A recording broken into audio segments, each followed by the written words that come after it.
If you're considering whether you should buy the GrowBand 2.0 from HairGuard, this is the video for you. Because 90 days ago, I got the GrowBand to try it out, and there's definitely some things that you need to know before you get this for yourself. It's been about 19 days since I released my video where I talked about how I got the GrowBand so I could stop microneedling every Monday because, well, honestly, it hurts like hell, and I feel like it's a massive hassle for me to do the whole procedure. So, hey, if the GrowBand could do the job of microneedling, why not give it a go? If you don't know what the GrowBand is, then I can quickly summarize my videos about it for you here.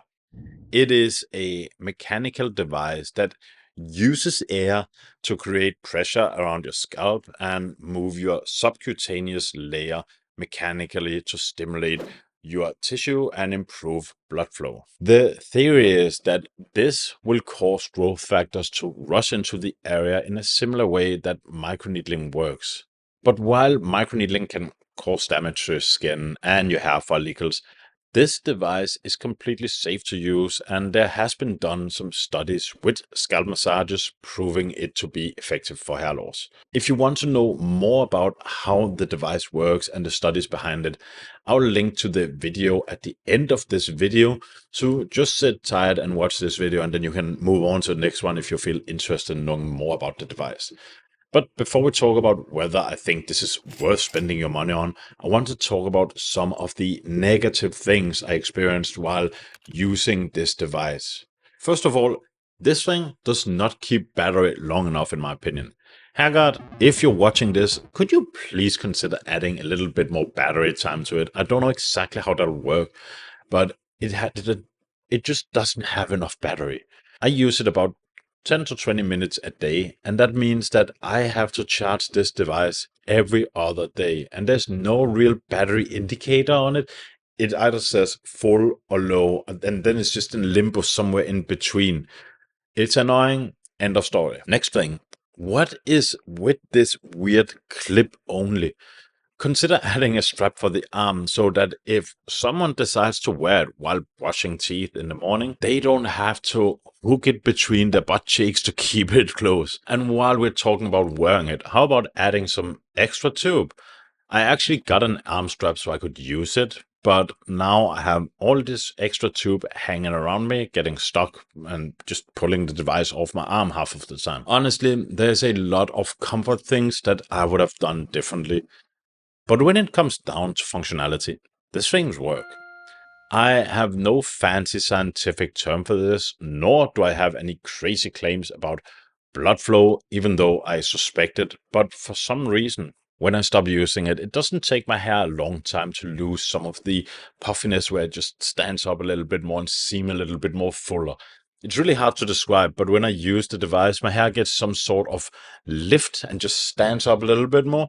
So it doesn't just fall flat on my head, which looks horrible when you have thin hair due to hair loss. It's all anecdotal here, but that's how I personally feel about this product.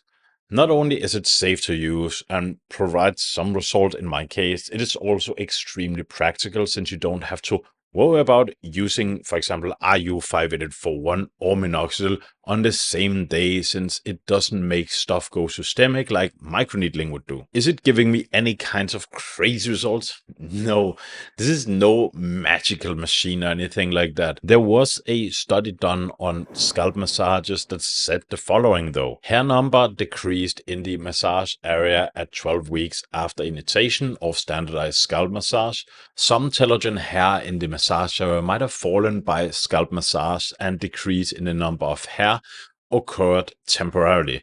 On the contrary, hair thickness increased significantly at 24 weeks after initiation of standardized scalp massage. Improvement in blood flow is one of the possible explanations for hair thickness improvement, as previously reported. In the study, the hair went from a thickness of 0.85 millimeters to 0.92 millimeters on average, which is around a 10% increase in thickness that they said probably was due to increased blood flow. And I know, some of the Kevin Mann lover boys out there is gonna go and say, Blood flow has already been disproven by the acknowledged scientist Kevin Mann. I totally get you. He sounds all sciencey, yelling at the camera, and at the end of the day, the people who did this study was only 5 people, 2 of them being not only a medical doctor but also a PhD.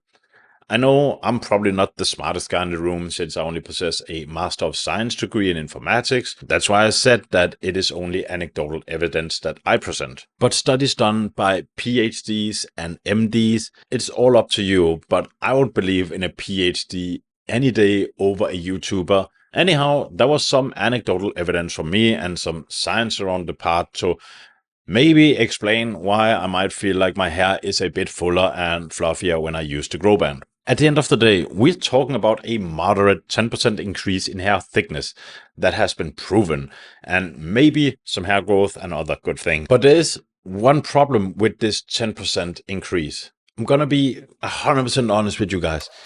It's $500. That is a hefty price for 10% increased thickness of your hair. And if you're not already on finasteride or dutasteride combined with RU58841, I would suggest that you go and get those things first, because they are going to give you way more bang for the buck. And besides that, you need to focus on lowering DHT in the first place. But if you already are on finasteride or dutasteride and RU58841 and you want that extra push, I have something for you. I've negotiated a bit with HairGuard and I got you a sweet deal. If you click on the link in my description and use the code Blueprint at checkout, you do not only get $100 discount on the device, you also get another 10% off the price and a 60 days money back guarantee. The GrowBand is being sold out like crazy at the moment, but I talked to HairGuard and they promised me that anyone signing up using the link and the code will have a maximum waiting time of a few days before they will get you going and set you up with the device. This is only if you're using a 5-alpha reductase inhibitor and something like RU58841, because those things are way more important to spend your money on instead of a hair loss device that can give you 10% extra thickness. But if you want the 10% extra thickness up there and you don't want to use minoxidil or microneedling with all the risk that they carry, this is definitely for you. And if this video had left you confused about dutasteride or RU58841 or them both together and you don't know what that is, you should go and watch this video where I explain how RU58841 works, what it is, how to use it, and everything you need to know to get started.